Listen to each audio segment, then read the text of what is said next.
Good morning, student.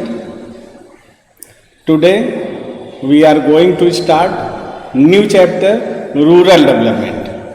In this chapter we will discuss about the problems of the rural areas. Problems of rural areas mean all the problems which are related with the agriculture sector and other related activities of the agriculture sector.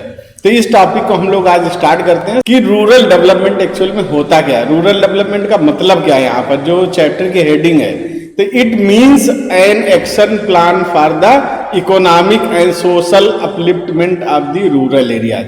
Rural areas का जो social है और उसके साथ साथ economic है, उसके upliftment के लिए जो वर्क हम करेंगे, जो प्लान हम करेंगे, जो एक्शन प्लान हम बनाएंगे, उसी एक्शन प्लान को हम क्या कहेंगे, rural development.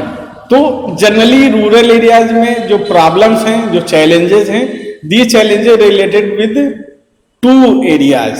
First area lingering challenges area and second is the emerging challenges area. यानी ये दो एरिया से रिलेटेड ये चैलेंजेस हैं।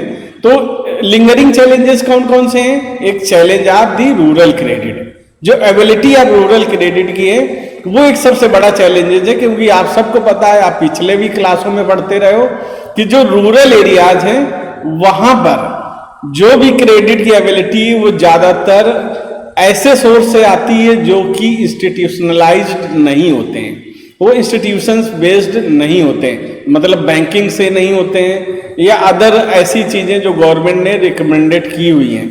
ज्यादातर जो वहां पर क्रेडिट की एबिलिटी होती है वो ओल्ड मेथड है, यानी कि हम मनी लेंडर से लेते हैं, फिर या फिर हम क्या किससे लेते हैं, जो जमींदार हैं उनसे लेते हैं, या फिर बहुत सारे ऐसे लोग हैं जो मनी देने का काम करते हैं और वो हाई इंटरेस्ट रेट चार्ज करते हैं। तो सबसे बड़ा तो चैलेंज है रूरल क्रेडिट का, जिसको वन बाय वन हम लोग आगे पढ़ेंगे। सेकेंड जो लिंगरिंग चैलेंज है वो चैलेंज ऑफ रूरल मार्केटिंग है। मार्केटिंग आज भी पूरी तरह से स्टेब्लिश नहीं हो पाई। अभी आपने देखा होगा जब कोरोना पीरियड चल रहा था, इसी पीरियड में जो 20 लाख करोड़ का पैकेज अनाउंस किया था पीएम ने, उसको 5 डेज में जब इसको निर्मला सीतारमैया ने इसको एक्सप्लेन किया था, तो उसमें इन्होंने जो एक्सप्लेन किया था उसमें एक सबसे मेन चीज जो एक्सप्लेन की थी रूरल एरियाज के डेवलपमेंट को लेकर। तो जो रूरल एरिया के डेवलपमेंट को लेकर इन्होंने एक्सप्लेन किया था, उस एक्सप्लेनेशन में इन्होंने रूरल मार्केटिंग के डेवलपमेंट की सबसे ज्यादा बात की थी। क्योंकि ये एक ऐसा एरिया है जो हमारे 70 ईयर 80 ईयर से फ्रीडम के बाद से पूरी तरह से कैसा है, ऐसा एरिया है जिसको कोई भी वर्क हो नहीं पाया है। दूसरी इमर्जिंग चैलेंजेस कौन कौन से? इमर्जिंग चैलेंज है एक सबसे exploring options of sustainable livelihood. एक सस्टेनेबल लिवलीहुड का मतलब यहाँ एग्रीकल्चर नहीं समझना, मतलब फार्मिंग नहीं है, फार्मिंग रिलेटेड एक्टिविटीज हैं अदर देन फार्मिंग। फार्मिंग के अलावा जो भी एक्टिविटीज हैं उन एक्टिविटीज को इस कैटेगरी में इन्वॉल्व किया जाता है। फिर उसके बाद थर्ड लास्ट जो चैलेंज है इसका, वो है चैलेंज ऑफ ऑर्गेनिक फार्मिंग।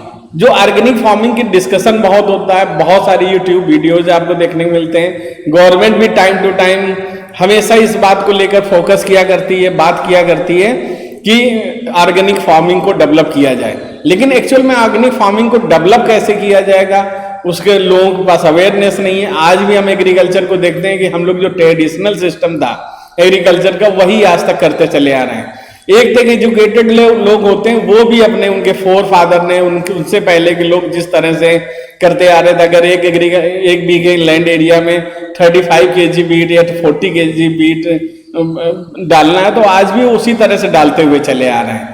आज भी उनको पता है कि खेत में 3 बार पानी लगाना है, तो वही करते चले आ रहे हैं। आज भी आप देखते हो कि फर्टिलाइजर्स में उनको पता है कि यही फर्टिलाइजर डालना चाहिए, तो उनको नहीं मतलब है कि सॉइल कैसी है, सॉइल के में कौन से फर्टिलाइजर्स की रिक्वायरमेंट है, कौन से उसमें चीजें नहीं है।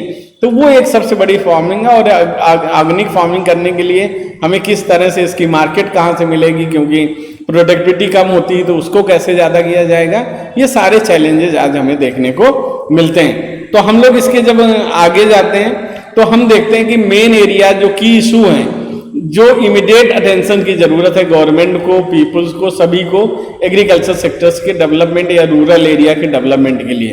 तो एक सबसे पहला है तो इंफ्रास्ट्रक्चर्स का डेवलपमेंट होना चाहिए। रूरल एरियाज में ना तो रोड की एबिलिटी है सही से, ना इरिगेशन फैसिलिटीज हैं, ना क्रेडिट फैसिलिटीज हैं, मार्केटिंग सिस्टम इज फेल्योर है, रूरल हाउसिंग भी फेल्योर है, रूरल इलेक्ट्रिफिकेशन की जरूरत है, बहुत ज्यादा अटेंशन की जरूरत है।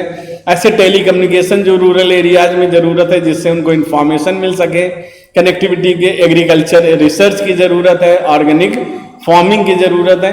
तो ये बहुत सारे एरियाज हैं जिसमें इमीडिएट अटेंशन की रिक्वायरमेंट है। गवर्नमेंट को इमीडिएट अटेंशन देना चाहिए जिससे रूरल एरिया के डेवलपमेंट को सही तरह से परफॉर्म किया जा सके। ऐसे लैंड रिफॉर्म मीजर्स हैं, लैंड रिफॉर्म हो गए तो बहुत सारे तो पेपर में ही हो गए, बहुत सारे लैंड रिफॉर्म का कॉन्सेप्ट ही लोगों की समझ में नहीं आया। जो चकबंदी का कॉन्सेप्ट था वो भी सही से इम्प्लीमेंट नहीं हो पाया कंट्री में, कहीं हुई कहीं नहीं हुई भी तो सही तरह से उसके लिए रूल्स रेगुलेशन फॉलो नहीं हुए। ऐसे स्पेशल जो मीजर्स हैं, रिडक्शन ऑफ पावर्टी जो, क्योंकि हमारी कंट्री में जो पावर्टी है वो सबसे ज्यादा कहाँ पर है, रूरल एरिया में। तो रूरल एरिया की पावर्टी को कैसे रिड्यूस किया जा सके। ऐसा नहीं कि हम फर्स्ट एड जो मीजर्स लेते हैं नरेगा ऐसी स्कीम से ही केवल पावर्टी को, हमें परमानेंट जॉब की रिक्वायरमेंट है जिससे इसको कर सकें। तो रूरल एरिया की लोकेलिटी को कैसे डेवलप किया जा सके, पावर्टी को कैसे, ऐसी स्कीम्स जो गवर्नमेंट लॉन्च कर रही है उसके अलावा भी ऐसी स्कीम लॉन्च करने की रिक्वायरमेंट है जिससे रूरल एरिया का डेवलपमेंट हो सके। ऐसे ह्यूमन रिसोर्स हैं, क्योंकि रूरल एरिया में एजुकेशन का लेवल उतना अच्छा नहीं है, बहुत सारे जो ह्यूमन अवेलेबल है वो अनस्किल्ड ह्यूमन है, तो उसकी लिटरेसी रेट को डेवलप करना, स्किल को डेवलप करना, ये बेटर एसेस ऑफ हेल्थ की एबिलिटी को इंश्योर करना, सैनिटेशन फैसिलिटीज को डेवलप करना, वाटर सप्लाई को इंश्योर करना, ये सारी रिक्वायरमेंट है जो हमारे रूरल एरिया या विलेज एरिया के लिए बहुत ही रिक्वायर्ड है। यहाँ पर इस तरह के चीज़ों को इमीडिएट एक्शन के साथ गवर्नमेंट को करने की ज़रूरत है। अब इसके बाद हम लोग एक एक करके जो हम लोगों ने इसके पहले अभी डिस्कस किया था कि जो हमारे पास चैलेंजेस हैं, तो लिंगरिंग चैलेंजेस था और दूसरा कौन सा था, इमर्जिंग चैलेंजेस। तो सबसे पहले हम लोग स्टार्ट करते हैं लिंगरिंग चैलेंजेस के पहले पार्ट को लेते हैं।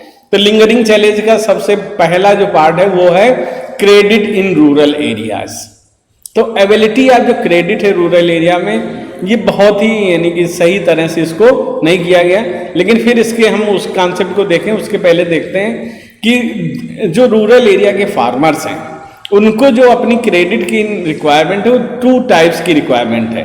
पहली रिक्वायरमेंट है for the productive purpose and second requirement for the non productive purpose. तो प्रोडक्टिव पर्पज के लिए जो रिक्वायरमेंट है उसमें भी 3 टाइप्स के उनको क्रेडिट की रिक्वायरमेंट होती है। जो फर्स्ट क्रेडिट होता है जिसको शॉर्ट टर्म क्रेडिट कहते हैं, सेकेंड है मीडियम टर्म क्रेडिट कहते हैं, and third one is the long term credit.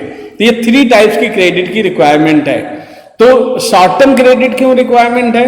It required for the purchase of inputs like seeds, manures, fertilisers, payment of electricity bills. These loans are required the period of 6 to 12 month. ये वो loan है जो farmers को 6 to 12 month के लिए चाहिए जिससे वो अपनी जो जनरल रिक्वायरमेंट है, एग्रीकल्चर सेक्टर्स की डिमांड है जनरल, उसको फुलफिल कर सके। सेकेंड जो इसकी रिक्वायरमेंट है वो मीडियम टर्म है। मीडियम टर्म रिक्वायरमेंट का पर्पस क्या है? Purchasing of the machinery, construction of the fences in agriculture land area, digging of the wells. तो this type of loan required for the 1 to 5 year, 1 से 5 साल के बीच के लिए इसकी रिक्वायरमेंट होती है। और ये रिक्वायर्ड इसलिए होती है जिससे वो लैंड यानी कि ऐसे काम कर सके जगह जिससे एग्रीकल्चर लैंड की जो रिक्वायरमेंट है। फिर इसके बाद इस लॉन्ग टर्म लोन होते हैं उनकी भी रिक्वायरमेंट है। लॉन्ग टर्म लोन की क्यों रिक्वायरमेंट है?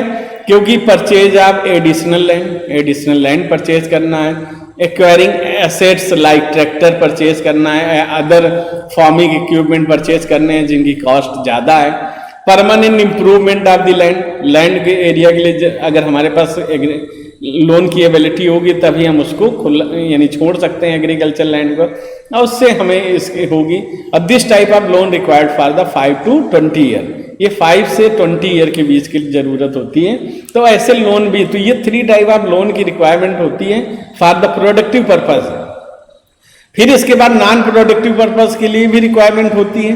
क्योंकि हमारी कंट्री में क्या होती हैं कि बहुत सारे सेलिब्रेशन है, जैसे मैरिज है, बर्थ है, डेथ है, ऐसे बहुत सारे जो चीज़ें हैं वो हमारे यहाँ लगातार रेगुलर सेंस में चलती रहती हैं, और इनको फुलफिल करने के लिए हमें इनकी रिक्वायरमेंट हमेशा पड़ती है। तो ऐसे बहुत सारी कंजम्पशन एक्टिविटीज़ के लिए, उनके लिए भी हमें इसकी नॉन प्रोडक्टिव की ज़रूरत पड़ती है। ऐसे नॉन प्रोडक्टिव एक्टिविटी और भी बहुत सारी परफॉर्म होती रहती हैं टाइम टू टाइम, जिसके लिए इनको चाहिए, लेकिन ये लोन भी उनको एक लॉन्ग पीरियड, शॉर्ट पीरियड और मीडियम टर्म के लिए भी रिक्वायर्ड होती हैं। फिर इसके बाद ये जो टॉपिक था, मैंने इसमें इतना ही टॉपिक कवर किया हुआ है। इसके बाद आपके लिए असाइनमेंट के लिए 2 क्वेश्चंस हैं। इन क्वेश्चन से पहले क्वेश्चन क्या है, what is rural development, what are the main hurdles in the way of rural development. Second question क्या है, what are the 2 purpose which Indian farmers require credit. तो ये 2 क्वेश्चंस आपको ये वीडियो देखने के बाद करना है। Okay, thank you.